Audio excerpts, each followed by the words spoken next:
Hello friends, this is you two study channel और मैं हूँ हरलीन भारद्वाज। और मैं एक नई सीरीज़ लेके आई हूँ जो कि हरियाणा स्पेशल होगा, यानी एचएसएससी स्पेशल होगा। अभी भी बहुत सारे एग्ज़ाम्स बाकी हैं, बहुत सारे नए नोटिफिकेशंस भी आ रहे हैं। तो previous exams plus important questions, ठीक है, प्रीवियस एग्ज़ाम्स के क्वेश्चन सारे के सारे इसमें डाल दूंगी और साथ के साथ जो इम्पोर्टेंट क्वेश्चंस है। और ये 5000 क्वेश्चंस प्लस सीरीज रहेगी। ये इसका पार्ट फर्स्ट रहेगा। हर पार्ट में 30 to 40, 50 to 50 मतलब 50 तक क्वेश्चंस करवा दूंगी, ठीक है। तो please stay tune, please like share and comment. Like करना, कमेंट करना बहुत ज़रूरी, क्योंकि उससे मुझे पता लगता रहेगा कि मैंने गलती कहाँ की या फिर मुझे और क्या नई वीडियोस बनानी चाहिए और किस चीज़ से रिलेटेड आपको और वीडियोस चाहिए और मैं कैसा कर रही हूँ, क्योंकि इससे प्रोत्साहन मिलता है सामने वाले को और वो ज़्यादा काम करेगा, ठीक है। तो please comment, like and share, ठीक है। अब हम शुरू करते हैं। तो जो मेरा पहला सवाल होगा ये पार्ट फर्स्ट है, प्लीज़ सारे पार्ट्स देख लीजिएगा। पार्ट फर्स्ट, लाला लाजपत राय जी जो थे ये मांडले जेल गए थे, ठीक है। कब गए थे? 1907 में गए थे। तो याद रखिएगा, क्वेश्चन कैसे भी पूछ सकते हैं। सबसे पहला क्वेश्चन आ जाएगा, लाला लाजपत राय जी मांडले जेल किसके साथ गए? तो आपका आंसर होगा सरदार अजीत सिंह। कब गए? 1907 ईस्वी में। याद हो गया, Mandalay jail 1907, Lala Lajpat Rai with Sardar Ajit Singh. Question number 2, Congress के आदेश पर पूरे हरियाणा में स्वतंत्रता दिवस कब मनाया गया था? देखिए ये पूरे हरियाणा में है और उस टाइम हरियाणा पंजाब का हिस्सा था, लेकिन कांग्रेस के आदेश पर कब मनाया गया था? 12 जनवरी 1932 को।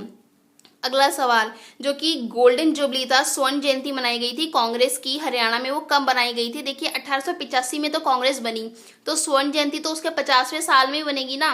तो 28 दिसंबर 1935, 1935 28 दिसंबर को बन गई गोल्डन जुबली।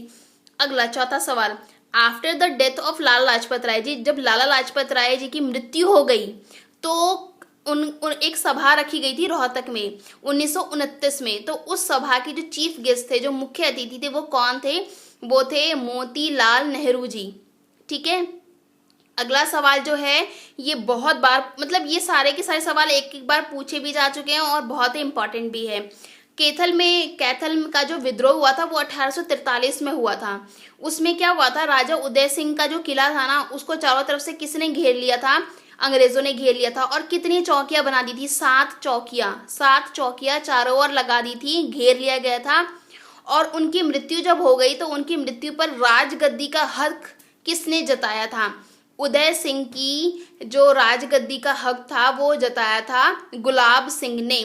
आप इसको कुछ इस तरीके से भी याद कर सकते हो कि जो उदय सिंह है, जैसे उदय हो रहा है, सूरज उदय होता है, तो सूरज जब उदय होगा तभी तो गुलाब खिलेगा। तो ऐसे याद कर लीजिए, उदय सिंह की जो मृत्यु पर राजगद्दी पर हक किसने जताया? गुलाब सिंह ने जताया, ठीक है। अगला, किस जिले के जाटों पर आर्य समाज का सबसे ज्यादा प्रभाव था? देखिए वो रोहतक थे जहां के जाटों पर आर्य समाज का सबसे ज्यादा प्रभाव था। अगला, सिरसा के एक पुलिस अधीक्षक थे, सन 1955 की बात है। उन्होंने दुर्व्यवहार करा था और उनके दुर्व्यवहार के कारण उनके खिलाफ जलसे और जुलूस निकाले गए थे, ठीक है। अगला सवाल, 1960 में ना पंजाबी सूबे की मांग शुरू हो गई थी। तो ये जो पंजाबी सूबे की मांग थी ये किसने रखी थी? तो ये रखी थी सिखों के नेता मास्टर तारा सिंह ने। ये सवाल भी बहुत मुख्य है।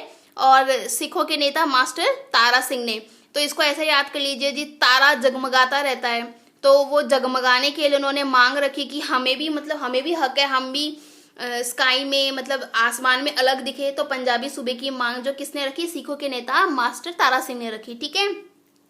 चौधरी छोटू राम जी जमींदारों के लिए हमेशा से लड़े। मतलब मुझे ऐसा लगता है कि ये इकलौते ऐसे शख्स थे जो पैदा होने से मरण तक, अपने मरण तक उन्होंने हमेशा किसानों के लिए काम किया, ठीक है। तो जमींदार लीग की स्थापना भी वही करेंगे जमींदारों के लिए। तो 1924 में इन्होंने जमींदार लीग की स्थापना की। अगला, अगर ऐसा पूछा जाए कि सबसे पहला क्रांतिकारी गतिविधियां का केंद्र कौन सा था? जो क्रांतिकारी गतिविधियां अंग्रेजों के खिलाफ हमने शुरू की थी हरियाणा में, उसका स्टार्टिंग पॉइंट क्या था? तो वो था जी अंबाला, क्योंकि अंबाला में कैंट था उस टाइम, ठीक है। तो आप लिखोगे अंबाला, याद कर लिया। अगला, प्रत्येक जिले में कांग्रेस की शाखा कब तक खुल गई थी? 1907 में खुल गई थी। हर एक जिले में, हरियाणा के हर एक जिले में 1907 तक कांग्रेस की शाखा थी और इसका बहुत बड़ा जो श्रेय है वो लाला लाजपत राय जी को जाता है। अगला, हरियाणा की सबसे महत्वपूर्ण नदी आपको पता ही है, यमुना है। ठीक है, ये जो अगली है ये इंपॉर्टेंट पड़ जाती है। अगले दो सवाल, टांगरी नदी किस नदी की प्रमुख सहायक नदी है? वो है मारकंडा। मारकंडा, मारकंडा से टांगरी याद कर लीजिए और ये इसकी सहायक नदी है। अगला क्या, घग्गर नदी क्या करती है? वो पंजाब से निकलती है और पंजाब के कहाँ घुसेगी? हरियाणा के सिरसा में। ठीक है, तो ये पूर्व दिशा की ओर पड़ती है, तो घग्गर नदी क्या करेगी? पंजाब से निकलकर हरियाणा में घुसेगी। हरियाणा के कहाँ पे? सिरसा में। तो जो अगला है आपको पता ही है, यमुनानगर में आदि बद्री से जो यमुना की एंट्री होती है वहीं पे उन्होंने ताजे वाला बैरेज बना रखा है और वहां पे आपको पता ही है कलेसर पार्क हो गया। तो ताजे वाला बैरेज कहाँ पे? कलेसर के समीप क्यों है? अब देखिए एक बात बताइए, कलेसर के जानवरों को कुछ पीने के लिए भी चाहिए, पानी चाहिए, तो मतलब इस तरीके से आपको यमुनानगर में चीजों को याद करना पड़ेगा कि यमुनानगर का नाम यमुना से पड़ा। वहां पर क्या है? यमुना एंट्री कर रही है, आदि बद्री गांव के थ्रू एंट्री कर रही है, वहां पे ताजे वाला बैरेज है और क्या वो वहां पे वो कलेसर के समीप बना हुआ है। हो गया याद? अब इससे रिलेटेड कोई भी सवाल आए आप प्लीज यमुनानगर टिक टिक करके आएंगे। अगला देखिए, दो बहुत झीलें, जैसे सुल्तानपुर में जो झील पड़ती है और एक ये बड़खल झील। ठीक है, तो जो सुल्तानपुर जो हमारा नेशनल ये जो पार्क हो गया, तो सुल्तान आप ऐसे याद कर लेंगे, सुल्तान से गुड़गांव, कि भाई सुल्तान रहते हैं गुड़गांव में, कुछ भी करके आप सुल्तान से गुड़गांव याद कर लीजिए। उसके बाद जो जैसे कलेसर का एग्जाम्पल पूछे तो कलेसर यमुनानगर से रिलेटेड है, बड़खल फरीदाबाद से रिलेटेड है। तो ये देखिए ये जो है ना विदेशी पर्यटकों के सबसे बड़े आकर्षण का केंद्र, अगर हरियाणा में कोई झील है तो वो है बड़खल झील, इसे याद कर लीजिएगा। अगला, कौन सी नदी पंजाब के संगरूर में घग्गर नदी में मिल जाती है? पंजाब के संगरूर में घग्गर नदी से कौन सी मिल जाती है? सरस्वती, और वहां पे विलुप्त हो जाती है वहां की रेगिस्तान। वो पंजाब में जब जाती है तो वो घग्गर नदी के साथ मिलकर फिर वो कहाँ एंट्री करते हैं? वो एंट्री करते हैं राजस्थान में और वहां से वो विलुप्त हो जाती है। अगला, जो कृष्णावती नदी बनाई गई थी, तो जो वहां पर जो है वो किस किस की सिंचाई करती है? वो नीमराणा की, सुरेटी की और छुकछुकवास की सिंचाई करती है। ये सवाल पहले भी आ चुका है। अगला, मेवात जिले के नुह के निकट, मेवात में नुह है आपको पता ही है, तो वहां पर मेवात की पहाड़ियां जो है वहां से कौन सी नदी निकलती है? तो ये इंदौरी। देखिए इंदौरी और साहिबी हमारे साउथ में ना, हरियाणा के दक्षिण में बहुत इंपॉर्टेंट दो नदियां पड़ती है। तो जो इंदौरी नदी है वो कहाँ से निकलेगी? मेवात जिले के नुह से। अगला सवाल, कौन सी नदी है जो नजफगढ़ नाले के द्वारा यमुना में मिल जाती है? तो नजफगढ़ दिल्ली का एरिया हो गया, तो यमुना में मिल जाती है, तो वो है साहिबी। भाई हम तो साहब लोग हैं और हम कहाँ जाएंगे? दिल्ली जाएंगे। ठीक है, साहिबी कैसे याद करोगे कि यमुना से मिल जाती है, कौन सी मिलेगी? साहब जो लोग हैं वो दिल्ली जाएंगे, तो नजफगढ़ कहाँ है? दिल्ली में, तो नजफगढ़ नाले के द्वारा यमुना में कौन सी मिलेगी? साहिबी मिलेगी, याद रखिएगा। ठीक है, और मेवात जिले के नूह से मेवात की पहाड़ियों में कौन सी नदी निकलती है? वो है इंदौरी। समझ में आ गया? हो गया याद? ओके, नेक्स्ट, फर्रुख नगर में कौन सी झील है?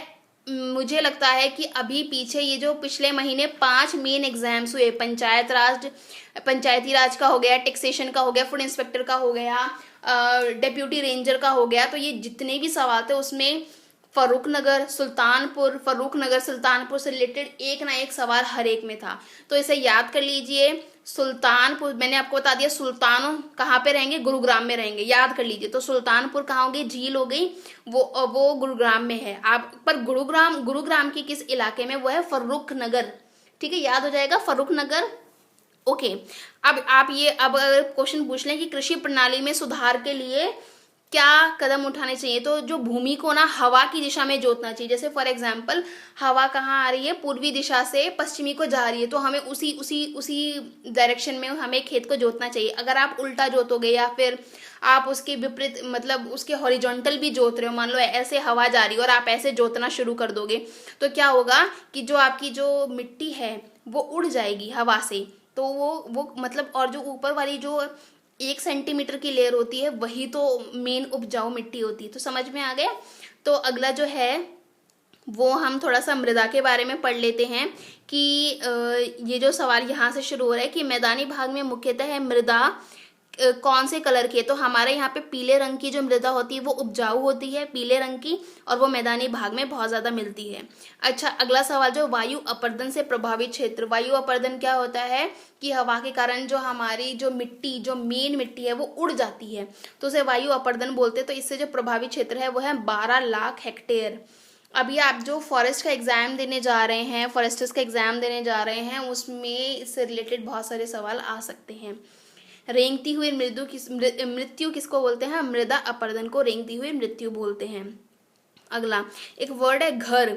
ये क्या है? गिरिपादीय मृदाओं को कालका में कहा जाता है। कालका कहाँ पे पड़ गया आपका? पंचकुला में पड़ गया। तो पंचकुला से आगे जो कालका पड़ गया वहां पे गिरिपादीय मृदाओं को घर कहा जाता है। अगला शुष्क भूमि कृषि के लिए, शुष्क मतलब सूखी हुई भूमि की कृषि के लिए कौन सी मृदा उत्तम है? देखिए, हल्की मृदा बहुत ज्यादा उत्तम है। अगला मध्यमवर्ती भाग में मृदा, कैसी मृदा मिलती है? जो हमारे हरियाणा का जो मध्यमवर्ती भाग है, ठीक है, उसमें मिलती है हमें दोमट मृदा। कौन सी मिलती है? दोमट मृदा, जिसमें जींद आ गया मेनली।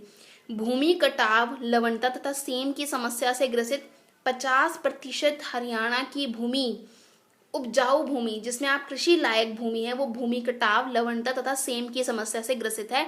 इसको यूं का यूं रट लीजिए। अगला बालू का स्तूप। बालू का स्तूप मतलब ये जो बालू उड़ती रहती है, जब बालू उड़ती है ना तो वो कहीं तो गड्ढा कर जाती है और कहीं पे एक अपना टीला बना लेती है। तो ये बोलती है ये कौन सी मृदा करती है? जो अत्यंत हल्की मृदा होगी वो क्या करेगी? हवा के साथ तभी तभी उड़कर क्या करेगी? एक स्तूप बना देगी। स्तूप मतलब आप देख सकते हो कोई भी मतलब एक जगह मृदा इकट्ठी कर देते तो उसे हम बोलेंगे स्तूप का नाम दे दिया। तो ये अत्यंत हल्की मृदा करती है। अगर आप बेसिक समझ जाएंगे ना तो आपको ये समझ में आ जाएगा। और अगली बार ये क्वेश्चन कैसे भी बने हुए हों आप इसको तुरंत कर देंगे टिक। हल्के भूरे रंग की मृदा हरियाणा में कहाँ मिलती है? वो दक्षिणी पश्चिमी भाग में, क्योंकि हल्के भूरे रंग की मृदा होती है रेतीली। और हमारा दक्षिणी पश्चिमी भाग किससे जुड़ा हुआ है? वो राजस्थान से भी जुड़ा हुआ है, तो इसलिए हल्के भूरे रंग की मृदा वहां मिलती है। अगला बलुई दोमट मृदा जो होती है ना, वो इकलौती ऐसी मृदा है जिसमें बालू, मृतिका तथा सिल्ट लगभग बराबर अनुपात में मिलते हैं। ठीक है। यमुनानगर में कौन सी? हमारे यहाँ इकलौता ऐसा जो जिला है जहाँ पे लाल चेस्टनट मृदा मिलती है। लाल चेस्टनट यानी रेड चेस्टनट सॉइल जो मिलती है वो मिलती है यमुनानगर में। अगला जो चूना होता है वो सबसे ज्यादा कौन सी मृदा में होता है? वो होता है अत्यंत हल्की मृदा में। और जो लास्ट सवाल है इस सीरीज का, इस पार्ट 1 का, वो है कि लवणता तथा क्षारीयता से, क्षार होना मतलब जो उसमें जो खारा होना, खारा मतलब उसमें सॉइल का जो पार्ट है, सॉल्ट का जो पार्ट है मतलब नमकीन, वो पार्ट ज्यादा हो जाता है। तो लवणता तथा क्षारीयता से ग्रसित कितनी भूमि है हमारी? 32%। वो क्यों हुई? क्योंकि हमने हरियाणा में क्या किया, जब हमारा ग्रीन रिवोल्यूशन आया तो हमने ना फर्टिलाइजर्स, जो इनऑर्गेनिक फर्टिलाइजर्स थे या फिर आप केमिकल फर्टिलाइजर्स बोल सकते हो, उनका ना हमने ना बहुत ज़्यादा यूज़ किया। तो उससे क्या हुआ कि ना नीचे मतलब हमारे जो जितनी फसल थी वो क्या करती गई, सारे मिनरल्स बहुत ज़्यादा सोखती चली गई। और जिसके कारण क्या हुआ, नीचे जो है ना कमी हो गई। और उस सोखने के कारण क्या हुआ, हमारी ऊपर वाली जो मिट्टी थी ना वो उसमें ज़्यादा मतलब वो बिल्कुल हल्की हो गई। और जब जो सूरज था ना, जब मतलब वो एब्जॉर्प्शन कर रहा था पानी का, तो एक जब एब्जॉर्प्शन करता है तो वो एक मतलब लाइन सी बन जाती है। जैसे आप देखोगे कि पाइप से पानी इधर से उधर जा रहा है तो मिट्टी के अंदर भी छोटे छोटे ऐसे बन जाते हैं। तो उसके कारण क्या हुआ कि नीचे जो पानी का जो क्षारीयता थी, क्षारा मतलब खारा जो पानी था, जो खारापन था, उसके अंश ऊपर आने लग गए। तो अब ना वो इतने ऊपर आ चुके हैं कि हम वहाँ पे ना कर ही नहीं पा रहे हैं खेती। तो 32% जो है ना लवणता और क्षारीयता से ग्रसित है। और इससे बचने के लिए हम हम बहुत ज़्यादा फर्टिलाइजर्स और भी यूज़ कर रहे हैं और हमें पानी अच्छे रंग से चाहिए। ठीक है। Please like and comment and share. Comment करना बहुत ज़रूरी है, आपको पता है। और मैं अगला पार्ट जल्दी लेके आऊँगी। Thank you so much.